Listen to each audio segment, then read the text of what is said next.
Imaginez un instant que tout ce qu'on voit, la nuit, dans le ciel, eh bien, ce n'est presque rien.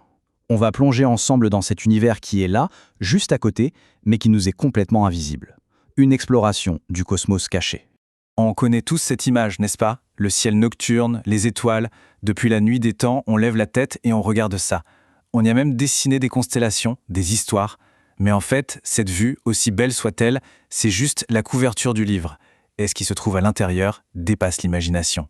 Alors la question, la vraie, c'est qu'est-ce qu'on loupe? Qu'est-ce qui se cache derrière ce grand rideau noir parsemé de points brillants? Si on avait des super pouvoirs pour voir au-delà, on verrait quoi? Et la réponse, elle donne le vertige. On ne loupe pas juste quelques détails, non. On loupe quasiment tout. Alors comment les scientifiques commencent-ils à voir l'invisible? Eh bien, la première étape, c'est d'utiliser une lumière que nos yeux, tout simplement, ne peuvent pas détecter. Ce qu'on appelle la lumière, en fait, c'est une toute petite, minuscule tranche de ce qu'on appelle le spectre électromagnétique. C'est un peu comme si on ne pouvait entendre qu'une seule note de toute une symphonie. Pour percer les secrets du cosmos, les astronomes utilisent des instruments spéciaux qui peuvent voir dans d'autres longueurs d'onde. Pensez à l'infrarouge ou aux ondes radio.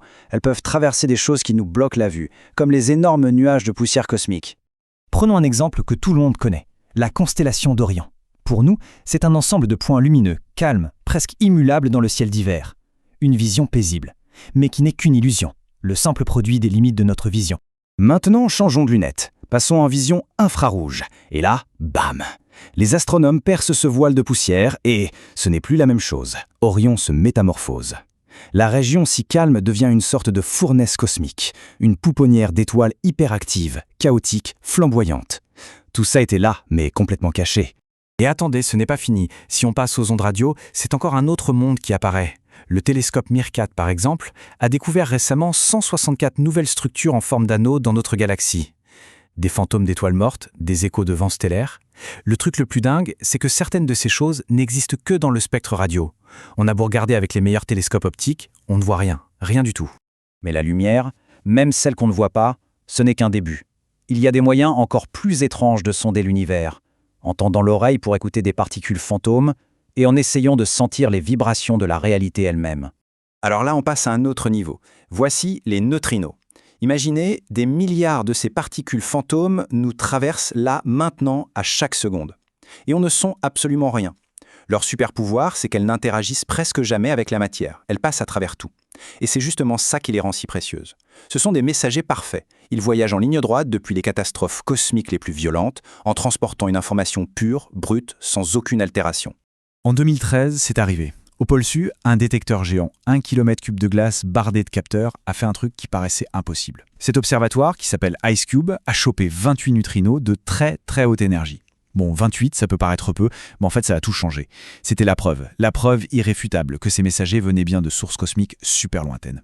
Une toute nouvelle fenêtre sur l'univers venait de s'ouvrir.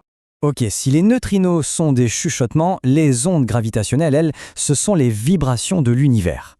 Attention, là on ne parle plus de particules qui voyagent dans l'espace. Non, on parle de l'espace-temps lui-même, du tissu de la réalité qui s'étire et se comprime. C'est exactement comme l'onde à la surface d'un lac quand on y jette une pierre. Détecter ça, c'est une prouesse technique hallucinante. L'observatoire LIGO, en gros, ça marche comme ça. Un laser est envoyé dans 2 tunnels immenses de 4 km de long qui forment un L.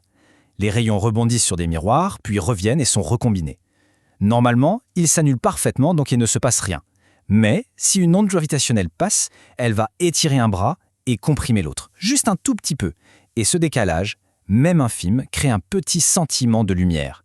C'est le signe qu'un événement cataclysmique vient de se produire quelque part dans le cosmos. Pour bien comprendre le niveau de précision dont on parle, il faut imaginer ça. La pression à l'intérieur de ces tunnels est 1/100000e de celle de l'air normal. C'est un des vides les plus parfaits jamais créés par l'humanité. Pourquoi ? Pour être sûr que rien, mais alors rien, pas même une petite molécule d'air perdue, ne vienne perturber la détection de ces vibrations cosmiques qui sont, elles, minuscules. Bon, ok, on a de nouveaux sens pour observer le cosmos. Super. Mais que se passe-t-il quand ce qu'on observe avec ces nouveaux sens commence à contredire tout ce qu'on croyait savoir ? Qu'est-ce qui se passe quand on se rend compte que la carte de l'univers qu'on utilise depuis 100 ans est peut-être fausse ? Ça, c'est ce qu'on appelle la tension de Hubble. Pour faire simple, quand les scientifiques mesurent la vitesse à laquelle l'univers s'étend en regardant très loin, donc dans le passé lointain, ils obtiennent un certain chiffre. Mais quand ils font la même mesure en regardant les galaxies tout près de nous, donc aujourd'hui, ils obtiennent un autre chiffre. Le problème, c'est que ces deux chiffres ne collent pas. Et ce n'est pas juste une petite erreur de calcul, c'est un vrai bug dans la matrice, le signe qu'il nous manque une pièce fondamentale du puzzle. Face à cette tension, forcément, des idées alternatives commencent à émerger. Alors, pour bien comprendre, voici une comparaison entre le modèle standard, celui du Big Bang, et une de ses alternatives, la cosmologie monde-univers. Il ne s'agit pas de prendre parti, juste d'exposer les idées. D'un côté, le modèle standard imagine un début unique, une singularité, et un univers qui, à grande échelle, est à peu près pareil partout.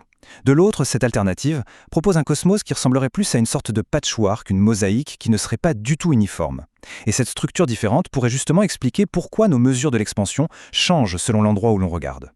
Et ça nous amène à une question encore plus folle. Si notre carte est incomplète, à quel point la vraie carte de l'univers pourrait-elle être différente, étrange, par rapport à ce qu'on imagine ? Et là, on va encore plus loin dans la spéculation avec une idée qui fait réfléchir, la théorie du miroir. Attention, on est très loin du consensus scientifique, mais c'est intéressant comme expérience de pensée. Cette théorie suggère une chose, si 95% de l'univers nous est invisible, ce n'est peut-être pas un hasard. Ce ne serait pas une limite de nos télescopes, mais une caractéristique fondamentale, voulue, inscrite dans l'architecture même de l'univers. Une idée qui donne un peu le vertige, c'est le moins qu'on puisse dire. Alors si on met tout ça bout à bout, la lumière qu'on ne voit pas, les particules fantômes qui nous traversent, les vibrations de l'espace-temps et même ces nouvelles cartes cosmiques, une nouvelle vision de la réalité commence à se dessiner. Ce petit voyage nous a montré qu'on n'est plus limité à nos 5 sens pour comprendre le cosmos. On a développé de nouveaux outils, de nouveaux sens en quelque sorte. Un sens pour voir à travers la poussière interstellaire, un sens pour écouter les messages des particules fantômes, un autre pour sentir les secousses de l'espace-temps, et même un sens critique pour oser remettre en question la carte la plus fondamentale de notre réalité. Et ça nous laisse avec une dernière question. Chaque nouveau sens qu'on a développé nous a réveillé un univers plus bizarre, plus grand et plus merveilleux que tout ce qu'on aurait pu imaginer. Alors qu'on continue à chercher, à explorer, la seule vraie question qui reste, c'est quel sera le prochain sens que l'on va débloquer et quel univers encore plus invisible va-t-il nous révéler ?